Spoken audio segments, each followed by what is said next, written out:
العليم أنت العليم وقد همنا هم عظيم وكل شيء همنا يهون باسمك يا عظيم أنت كريم كريم في العجاب أنت اللطيف لطيف لم تزال عنا عجيل ما قد نزال في نفاده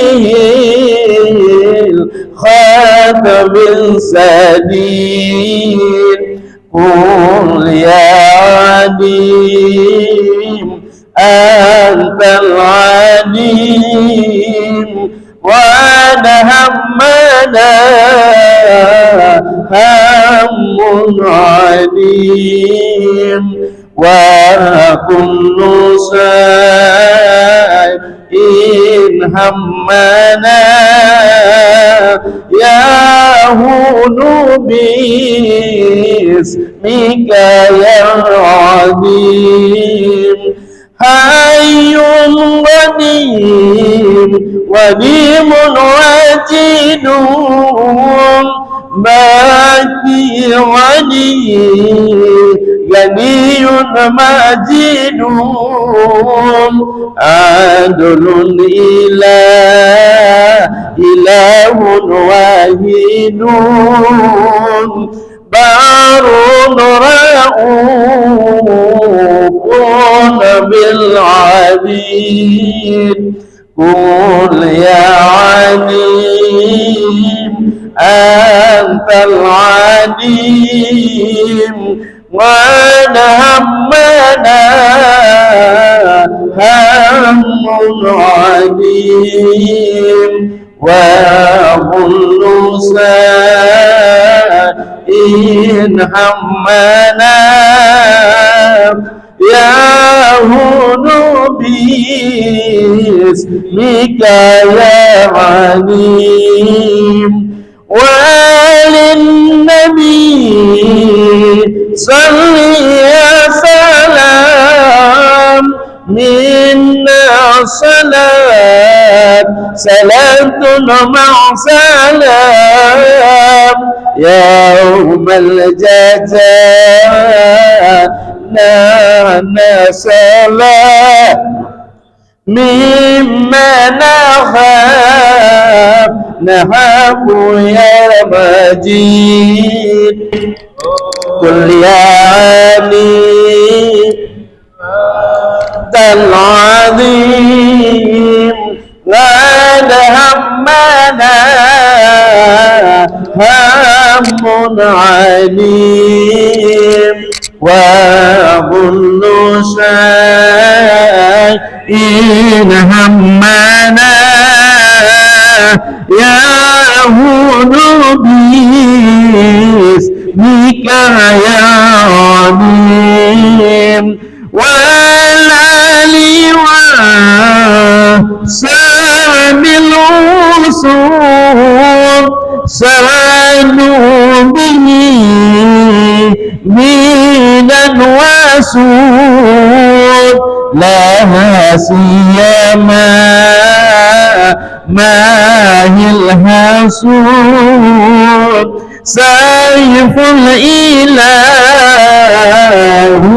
ابن الوليد قل يا عليم أنت العليم وقد همنا هم عليم وكل شيء همنا يهون باسمك يا عظيم اللهم صل وسلم وبارك عليه وعلى آله. سبحانك لا علم لنا إلا ما علمتنا إنك أنت العليم الحكيم. ربي اشرح لي صدري ويسر لي أمري واحلل عقدة من لساني يفقهوا قولي وسدد لساني واهدي قلبي بحق سيدنا محمد صلى الله عليه وسلم.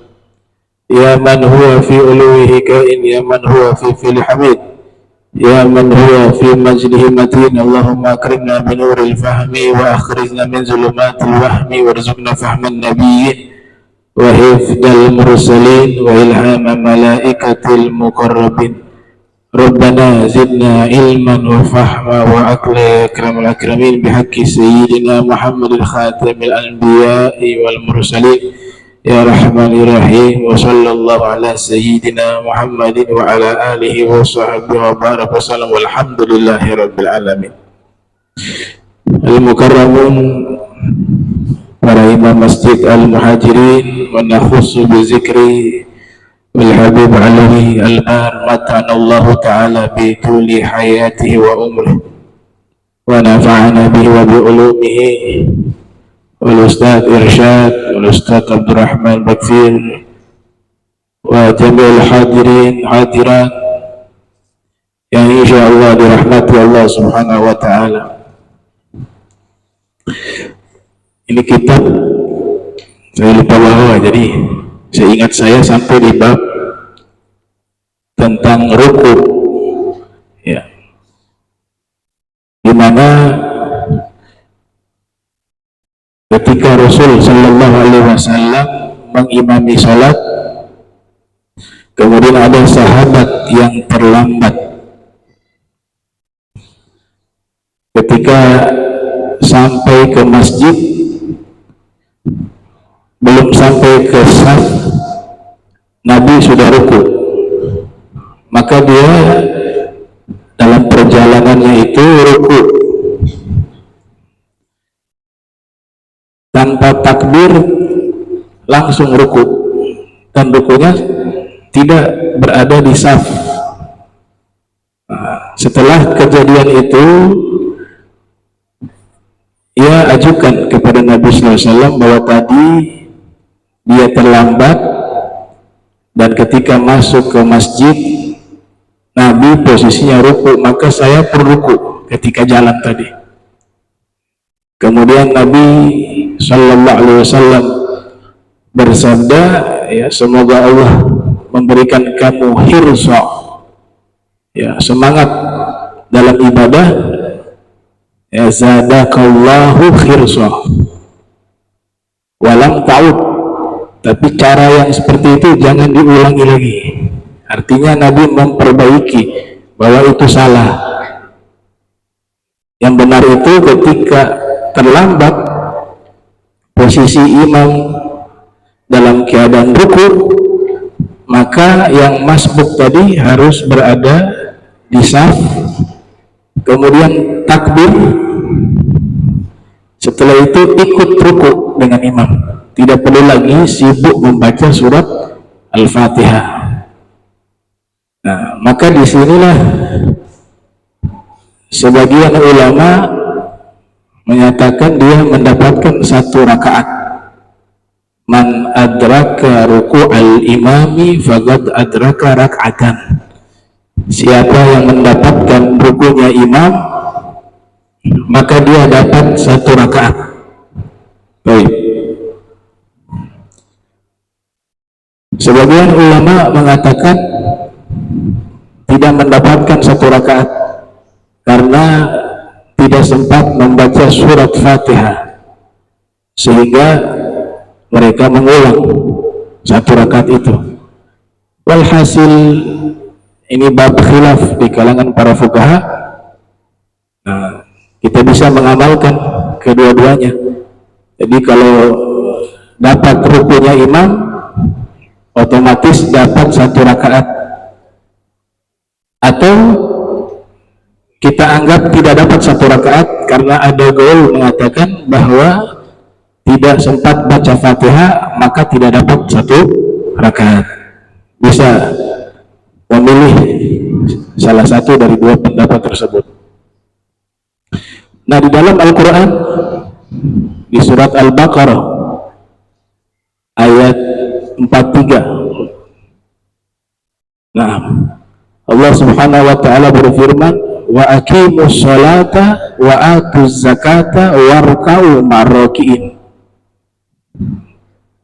dan dirikanlah sholat, tunaikanlah zakat, dan rukulah bersama orang-orang yang ruku. Yang perlu digarisbawahi adalah kalimat warka'u ma'rakiin. Ada di beberapa ayat dalam Al-Quran disebut dengan lafaz tersebut, warka'u ma'rakiin, dan rukulah kalian bersama dengan orang-orang yang ruku. Ini di dalam kajian ilmu balaghah, di dalam ilmu bayan disebut dengan itlaqul juz'i wa iradatul kulli, menyebutkan sebagian tapi yang dimaksud keseluruhan. Itu banyak sekali di dalam Al-Quran, banyak juga di dalam hadis dan di dalam syair-syair. Jadi yang dimaksud rukulah kalian bersama dengan orang-orang yang ruku, di situ disebutkan ruku sebagian dari amaliyah salat, yaitu ruku, tapi yang dimaksud adalah perbuatan secara keseluruhan, yaitu salat. Sehingga maknanya itu adalah salatlah kalian bersama dengan orang-orang yang salat. Wasallu ma'al musallin, ya, sallu ma'al musallin, salatlah kalian bersama dengan orang-orang yang salat. Jadi memahami Al-Quran butuh perangkat ilmu yang sangat banyak, bukan hanya satu, ya, ilmu nahwu, ilmu balaghah, ada bayan ma'ani, ada badiah.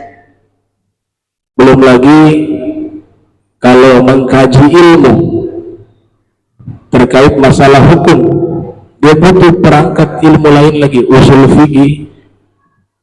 Makanya minimal, kata Imam Syatibi, orang yang menggali hukum Al-Quran, dia pahami yang namanya tanqihul manat dan tahqiqul manat.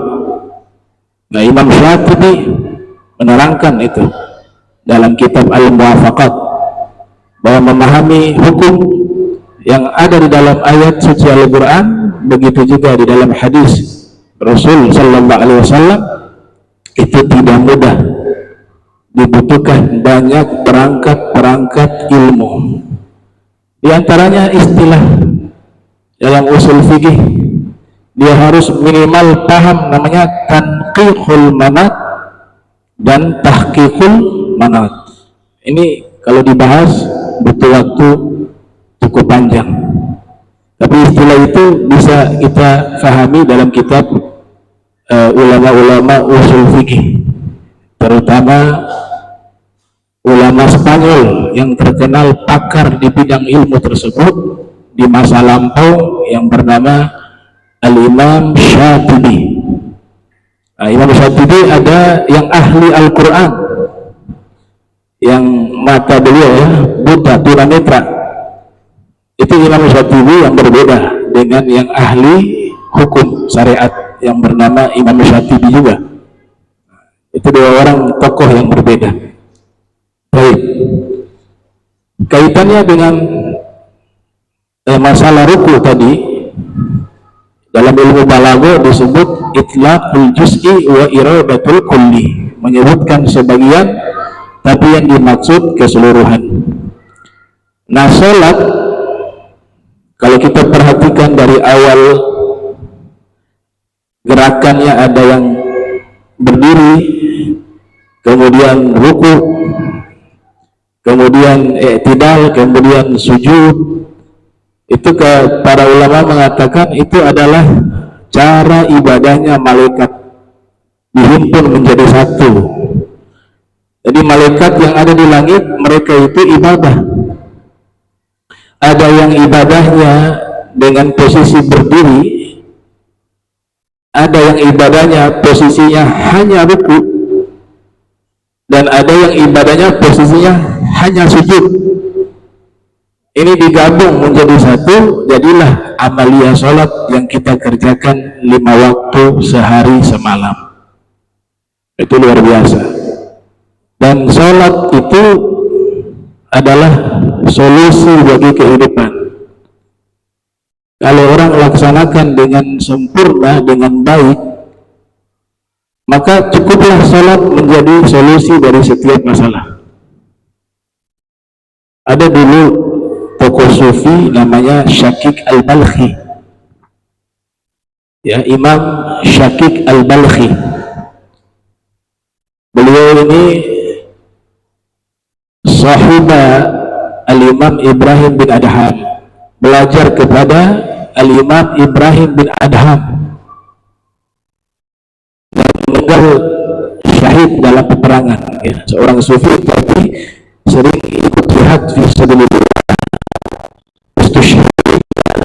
Beliau wafat dalam perang di wilayah Tabaristan tahun 194 Hijriah. Tahun lahir beliau tidak ditemukan secara pasti tahun berapa beliau lahir, tapi wafat, pada sejarawan menyebutkan wafat pada tahun 194 Hijriah. Ada hal yang menarik, kata beliau, merubah orang untuk bisa taat kepada Allah itu bukan pekerjaan mudah, walaupun hanya satu orang. Karena itu hak progresifnya Allah sebenarnya. Yahdillah may yasha. Kita hanya ditugaskan menyampaikan, bukan tugasnya merubah orang. Nggak bisa. Itu haknya Allah. Makanya ada tahapan tadrijah.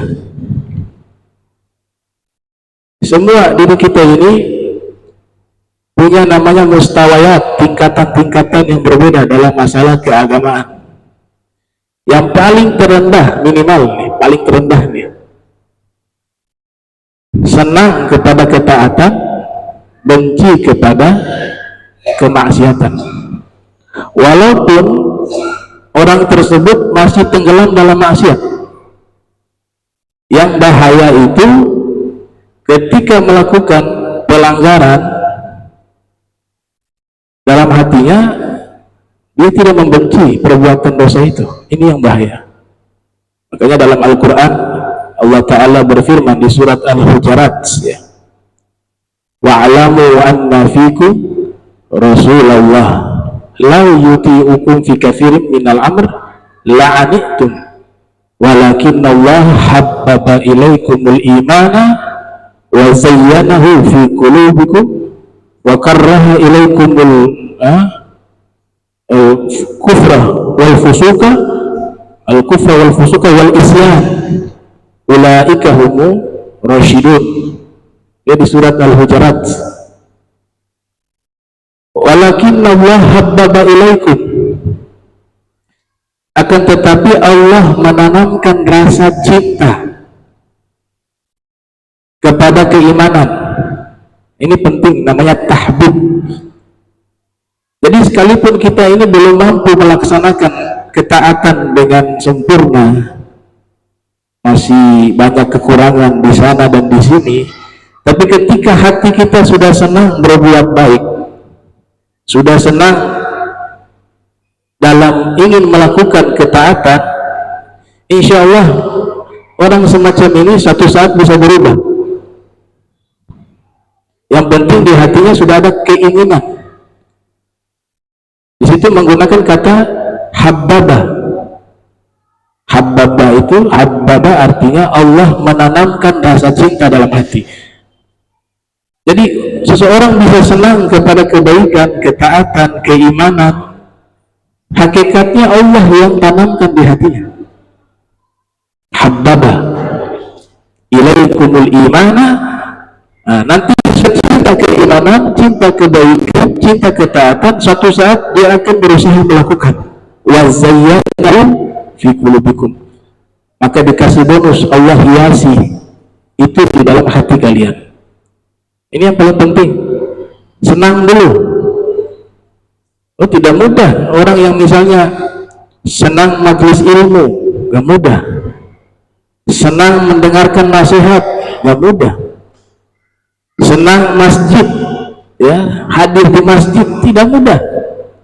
Senang sholat, tidak mudah. Alhamdulillah, kalau kita bisa menjaga ini, habbaba ilaikum, Allah sudah tanamkan rasa cinta kepada keimanan dan kebaikan pada kalian. Tinggal kita menjaga ini semua, dan jangan dirusak dengan kesombongan, dengan bangga terhadap amal. Sebaliknya juga, kalau sudah cinta kepada keimanan, dihiasi hati dengan keindahan, dengan kebaikan, otomatis akan masuk kepada fase wa karraha ilaikumul kufra wal fusuqa wal isyan. Wa karraha ilaikum, Allah Ta'ala menanamkan rasa benci dalam hatinya, al-fusuq, al-kufra, kekufuran, wal fusuqa, kefasikan, wal isyan, dan kemaksiatan. Ulaika humur rasyidun, mereka itulah orang-orang yang diberikan petunjuk. Rasyidun, orang-orang yang dapat petunjuk. Rusydan atau irsyad. Rusydan atau irsyadan, Allah kasih petunjuk. Maka setelah itu bertahap. Dia senang yang wajib dulu, nanti naik yang sunnah, yang begitu.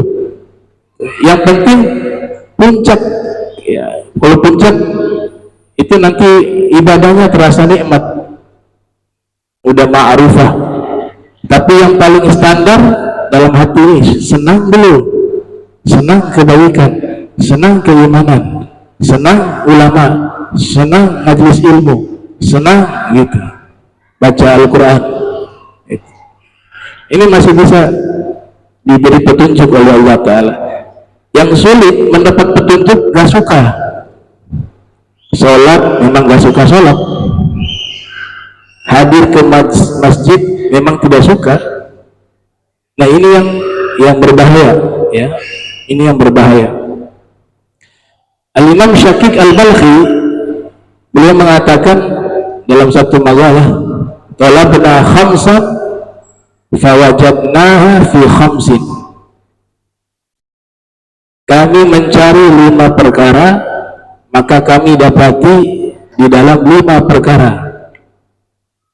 Talabna barakatul qut fawajadnaha, ya, talabna barakatul qut fawajadnaha fi sholati duha. Kami mencari keberkahan makanan pokok. Qut artinya makanan pokok. Ternyata kami dapati adanya di sholat duha. Jadi kalau mau makanan kita ini berkah, yang kita makan sehari-hari, menurut Imam Syakir Al-Balkhi, caranya adalah dengan mengerjakan sholat duha. Barakatul qut. Nah, kata qut itu sendiri terbagi 2. Ada makanan pokok untuk fisik, ada makanan pokok untuk ruh. Makanan pokok untuk fisik yaitu makanan yang kita makan sehari-hari.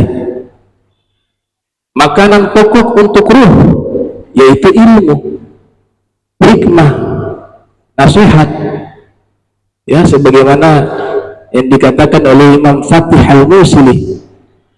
Beliau mengatakan, alaysal maridu idza muni'a anhu at-ta'am wasyarab wad-dawa thalathata ayyam yamut. Bagaimana menurut kalian, bukankah orang sakit tidak diberi makan, tidak diberi minum, tidak diberi obat, dibiarkan 3 hari, kemungkinan bisa mati? Kata beliau, ini sakit parah. Qalu bala, Mereka mengatakan iya. Wa kadzalikal qalbu idza muni'a anhu al-ilmu wal hikmah wal mau'izah thalathata ayyam yamut. Begitu juga hati manusia, jika 3 hari berturut-turut tidak diberi makan ilmu, tidak diberi makan hikmah, tidak diberi makan nasihat, maka hati itu pun bisa mati. Nah, di sini beliau bagi ada namanya qutul jasad, ada yang namanya qutul ruh. Al-Imam Abu Thalib Al-Makki menulis kitab judulnya Qutul Qulub. Ini kitab lebih awal dari kitab Ihya, kitab tasawuf yang termasuk cukup lama, ditulis oleh Abu Thalib Al-Makki, berjudul Qutul Qulub, makanan pokok bagi hati. Nah, tapi ilmu ini, makanan untuk hati atau untuk ruh itu sama. Ketika kita memberikan makan untuk ruh, hati juga itu termasuk bagian daripada ruh. Imam Ghazali mengatakan hati itu ada yang namanya hati yang latif. Dia bukan anatomi tubuh yang ada di tubuh kita, tapi dia sesuatu cahaya yang tersembunyi dalam diri manusia, dan dia bersamaan dengan ruh. Di sini tempat pandangannya Allah. Di sini tempat Allah Ta'ala turunkan rahmat, turunkan nur, turunkan barakah, semuanya di situ. Nah, orang yang mencicipi makanan ruh, dia hadir mendengarkan kajian ilmu, mendengarkan sabda Rasulullah, mendengarkan firman Allah, mendengarkan hikmah, mendengarkan nasihat. Ini masuk asupan makanan ini masuk ke dalam hati dia, ke dalam ruhnya. Akan tetapi di sini ada 2 macam manusia. Ada yang hati ini, kata Sayyidina Ali, seperti wadah. Kalau wadahnya ini bersih, dia bisa tampung. Masuk ini makanan bersih, karena wadahnya bersih, hatinya bersih. Tapi kalau hatinya kotor dan belum dibersihkan, maka semua yang masuk menjadi kotor. Makanya ilmu masuk jadi sombong, padahal ilmunya belum ada. Ya, ilmu gak ada, jabatan gak ada, ya, semua gak ada, tapi sombong. Ini wadah masih kotor, ini harus dibersihkan sebelum mati. Sekalipun dia duduk di majelis ilmu bertahun-tahun, masuk ini makanan, wadahnya kotor, jadi kotor. Anugerah, kata Imam Ghazali, berupa susu putih bersih.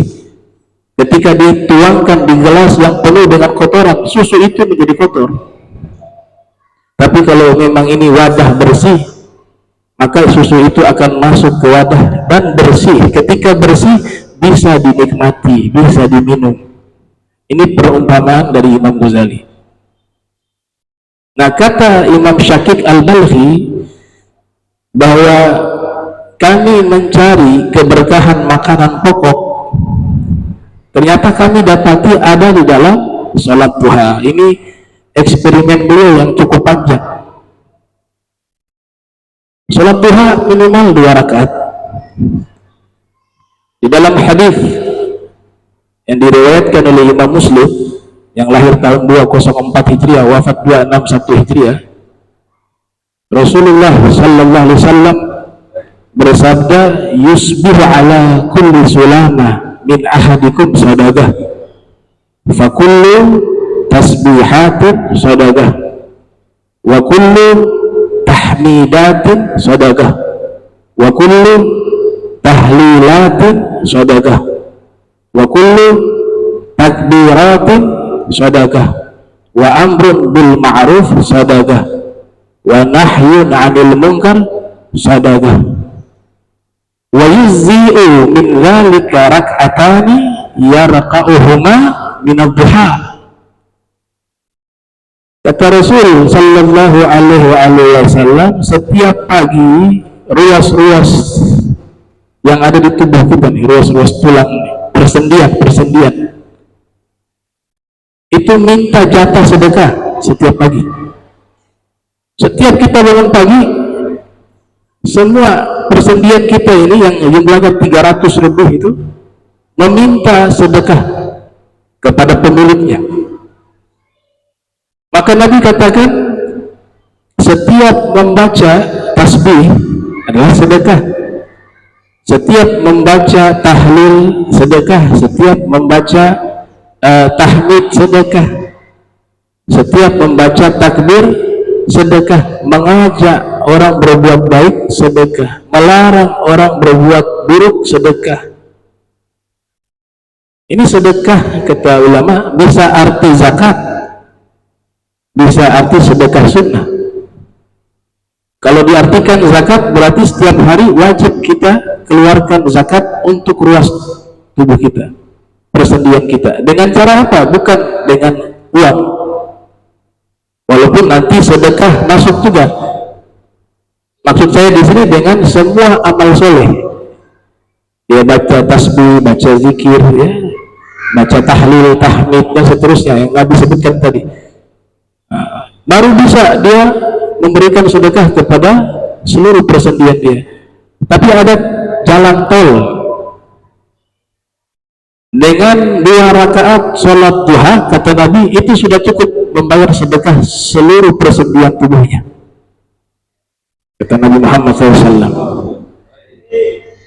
Makanya sholat duha kalau boleh dikerjakan. Selain mensedekahkan untuk persendian tubuh kita, juga membuat apa? Barakah al-qut, menjadi berkah makanan pokok yang kita makan, baik makanan pokok untuk jasad maupun untuk ruh. Itu yang pertama. Yang kedua, kata beliau, talabna dia al-kubur fawajadnahu fi sholatil lail. Kami mencari amalan yang bisa membuat kuburan bercahaya. Dia itu nur, karena kuburan itu kan gelap, kuburan gelap gulita. Tapi bisa kita buat kuburan kita ini bercahaya nanti.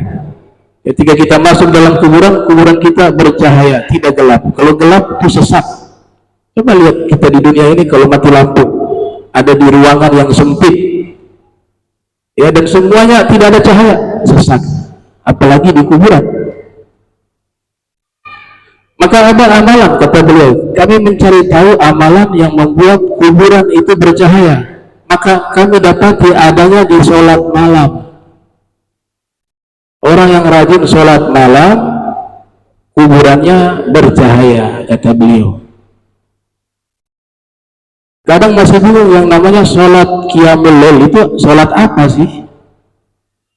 Nah, dijawab oleh Al-Habib Abdullah Al-Haddad di dalam kitab Risalatul Mu'awanah.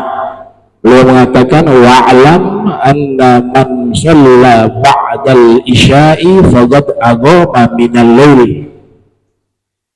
Ketahuilah siapa yang melaksanakan sholat sunnah selepas sholat isya. Nah, sekali lagi ya, biar tidak bingung karena masih banyak bingung. Ketahuilah siapa yang melaksanakan sholat sunnah selepas sholat isya, faqad aqama minal lail, maka sungguh dia telah mendirikan sholat malam. Jadi definisi qiyamul lail itu adalah seluruh sholat sunnah yang dikerjakan setelah sholat isya, itu namanya qiyamul lail. Sholat apa? Sholat witir. Sholat witir ini bukan sholat yang dikerjakan ketika masuk waktu sholat isya, bukan. Kalau ini yang dipahami akan salah di dalam melaksanakan sholat witir. Misalnya apa? Ada yang terlambat datang di satu majelis, ternyata sudah selesai sholat isya. Pada waktu itu yang dikerjakan sholat witir, ikut sholat witir dulu deh, nggak sah sholat witirnya. Sholat witir itu setelah melaksanakan sholat isya, bukan sudah masuk waktu isya. Hunak farqun kabir. Ya, ada perbedaan yang sangat jelas. Maka sholat witir juga adalah qiyamul lail. Sholat tarawih qiyamul lail. Sholat tahajud qiyamul lail. Bahkan sholat ba'diyah isya, karena dilakukan setelah sholat isya, itu juga disebut qiyamul lail. Jadi artinya luas qiyamul lail. Nah, keutamaan sholat malam atau qiyamul lail ini istimewa. Di dalam Al-Quran banyak sekali ayat Al-Quran menerangkan itu. Allah Ta'ala berfirman misalnya, ya, tatajafa junubuhum 'anil madaji' yad'una rabbahum khawfan wa tama'an wa mimma razaqnahum yunfikun fala ta'lamu nafsun ma ukhfiya lahum min qurrati a'yun jazaa'an bima kanu ya'malun. Di ayat yang lain Allah Subhanahu wa taala berfirman, ya ayyuhal muzammil qum laila illa qalila nisfahu aw inqus minhu qalila aw zid alaihi wa rattilil qur'ana tartila. Kemudian di ayat yang selanjutnya itu, inna rabbaka ya'lamu annaka taqumu adna min thuluthal lail wa nisfah wa thuluthah wa ta'ifatun minal ladzina ma'ak. Ini terangkan waktu afdal qiyamul lail, salat malam. Kata Allah, sesungguhnya Allah mengetahui kamu wahai Rasul salat malam mendekati waktu 2/3 malam, atau 1/2 malamnya, atau 1/3 malamnya. Ini waktu-waktu afdaliyah. Dan orang-orang, sekelompok orang yang ikut bersamamu dalam sholat tersebut. Wa ta'ifah, sekelompok orang. Minal ladzina ma'ak, yang mereka bersamamu ketika sholat. Ada juga ayat wa minal laili fatahajjat bihi nafilatan lak asa ayyab'atsaka rabbuka maqaman mahmuda. Pokoknya banyak ayat Al-Quran menerangkan keutamaan sholat malam.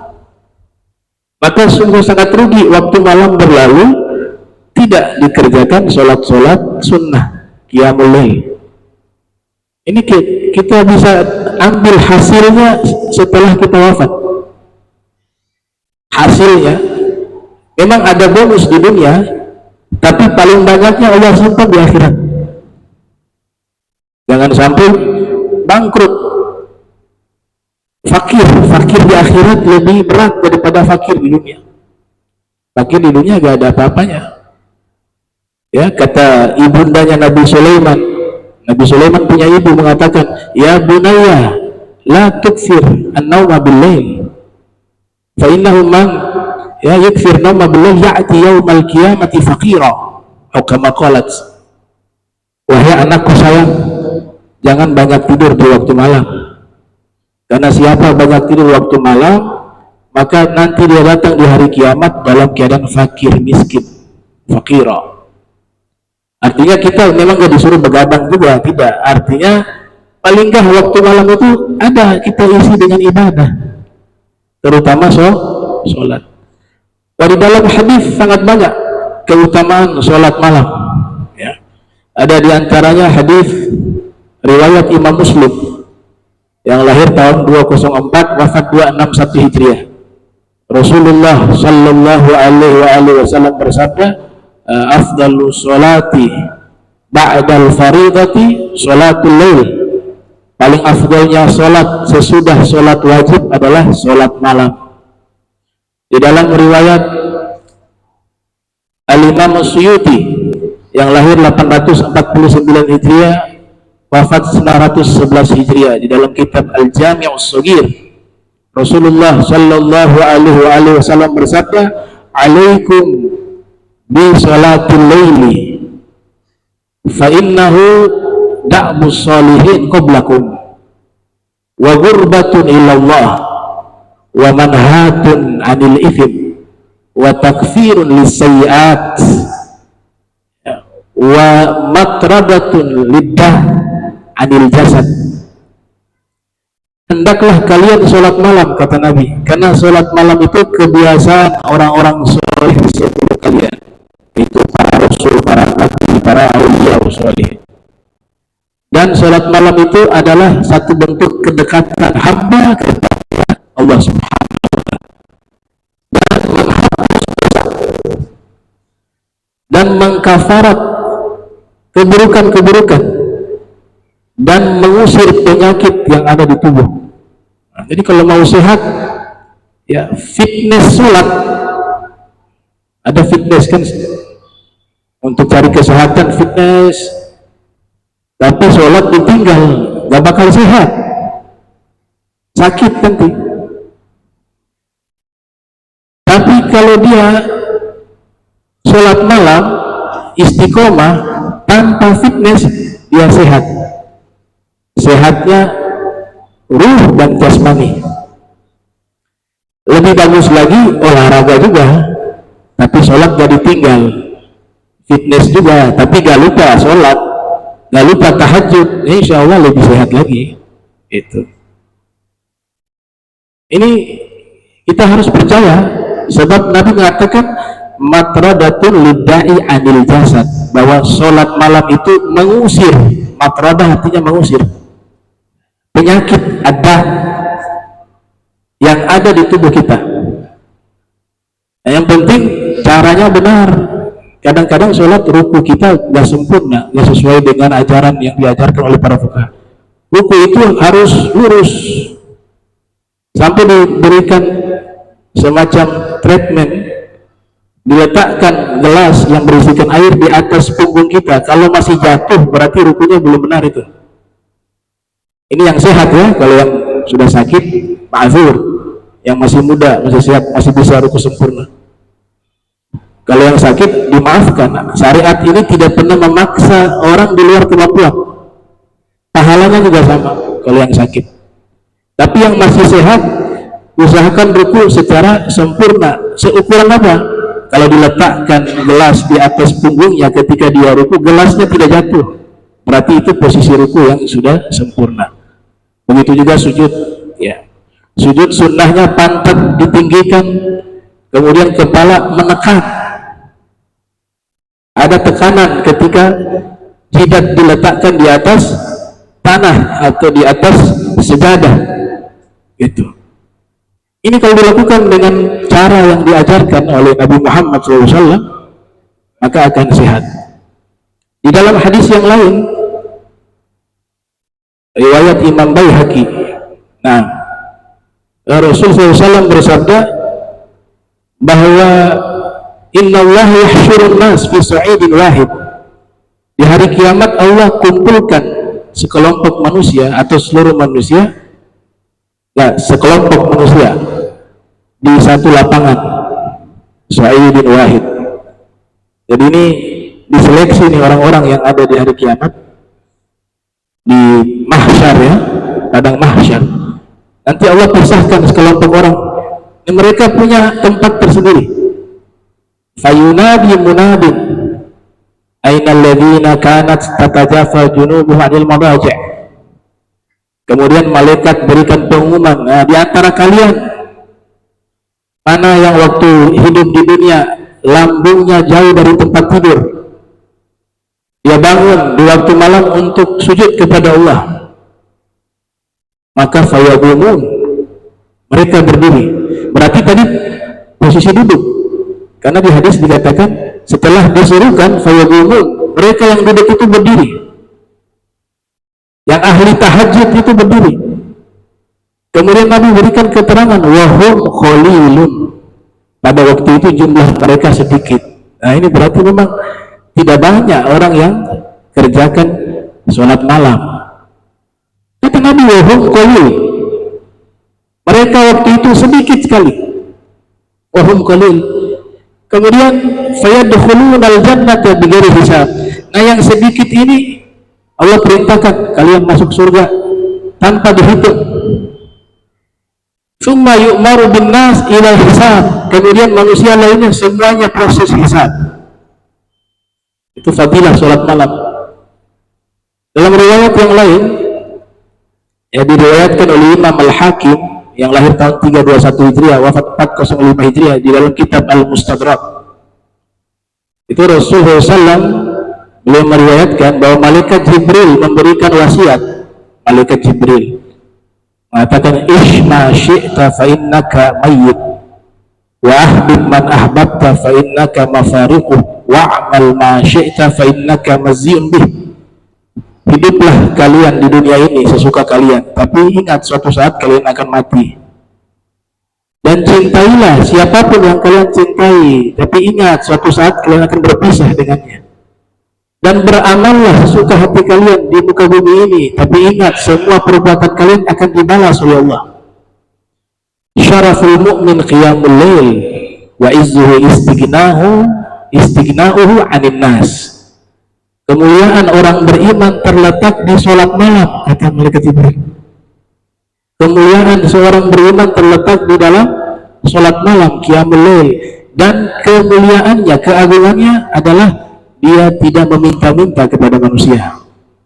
Ini semua berbicara tentang keutamaan sholat malam. Maka saking mulia ini sholat, dalam kitab Irsyadul Ibad Nabi mengatakan begini, alaikum bi qiyamul lail atau bi sholatul lail walau rak'atan. Hendaklah kalian sholat malam walaupun hanya 1 rakaat. Walaupun hanya 1 rakaat. Saking pentingnya ini. Jadi jangan sampai berlalu waktu malam kita tidak menanam saham akhirat di situ di waktu malam. Itu. Yang ketiga, kata Syakik Al-Bakhid, talabna, ya. Nah, saya sebut tidak berurutan ya. Talabna ubur asirat, talabna. Nah, talabna jawab munkar wa nakir. Fawajadnahu fi qiraatil Qur'an. Talabna jawab munkar wa nakir, fawajadnahu fi qiraatil Qur'an. Kami mencari amalan yang dengan amalan tersebut kami bisa menjawab pertanyaan malaikat munkar nakir. Ternyata kami dapati ada dalam membaca Al-Quran. Jadi orang rajin membaca Al-Quran, menurut Imam Syakik Al-Balhi, dia akan mudah menjawab pertanyaan munkar nakir di dalam kuburan. Yang keempat, kata beliau, talabna ubur as-sirat fawajadnahu fis sawmi was sadaqah. Kami mencari amalan agar bisa mudah melintasi jembatan sirat di akhirat. Maka kami dapati terdapat di dalam amalan puasa dan sedekah. Dan yang terakhir kata beliau, yang kelima, talabna zilal arsh fawajadnahu fil khalwah. Kami mencari amalan agar mendapatkan naungan arsy-Nya Allah di hari kiamat. Zil, ya, zil itu naungan di hari kiamat panas, tapi mereka diberikan naungan kesujukan oleh Allah Ta'ala. Ternyata kami dapati amalan itu ada dalam berkhalwat, menyendiri untuk mengingat Allah. Nah, kita juga harus punya waktu khusus di setiap harinya, namanya waktu khalwat. Bisa di masjid sambil lihat i'tikaf, nggak ada yang ganggu, sambil ingat akhirat, sambil ingat Allah 1 jam, ya, atau 1,5 jam. Oh, itu luar biasa tuh. Ada kitab namanya At-Tawahhud karya Al-Haris Al-Muhasibi. Orang yang mengingat akhirat, mengingat Allah, itu Allah berikan nur dalam hatinya, cahaya. Nah, orang yang semacam ini, kata Syakik Al-Balhi, dalam di hari kiamat Allah berikan naungan khusus. Nah, ini sesuai dengan hadis Rasul Sallallahu Alaihi Wasallam dari Abu Hurairah yang diriwayatkan oleh Imam Bukhari yang lahir 194 Hijriah, wafat 256 Hijriah. Sab'atun yudhilluhumullah fi dhillihi yawma la dhilla illa dhilluh. Al-Imam al-Adil wa syab nasha'a fi ibarati rabbih wa rajulun qalbuhu mu'allaqun fil masajid wa rajulani tahabba fillah ijtama'a alaihi wa tafarraqa ilaihi wa rajulun talabathu imra'atun dhatu mansibin wa jamalin faqala inni akhafullah wa rajulun tasaddaqa akhfa hatta la ta'lam shimaluhu ma tunfiqu yaminuhu wa rajulun dzakarallaha khaliyan fa fa'atat aynah. Ini yang ketujuh. Kata Nabi, ada 7 golongan orang yang di hari kiamat semua manusia kepanasan, mereka mendapatkan naungan kesujukan dari Allah Subhanahu wa taala. Yang pertama, pemimpin yang adil. Yang kedua, pemuda yang tumbuh dalam ketaatan kepada Allah. Yang ketiga, seorang laki-laki atau seseorang yang hatinya cinta kepada masjid. Yang keempat, dua orang yang saling mencintai karena Allah, berkumpul karena Allah, berpisah karena Allah. Yang kelima, seorang pemuda atau seorang laki-laki diajak berzina oleh wanita yang punya jabatan dan cantik, tapi dia menolak, mengatakan saya takut kepada Allah. Yang keenam adalah orang yang bersedekah dengan tangan kanannya, dia sembunyikan hingga tangan kirinya tidak mengetahuinya.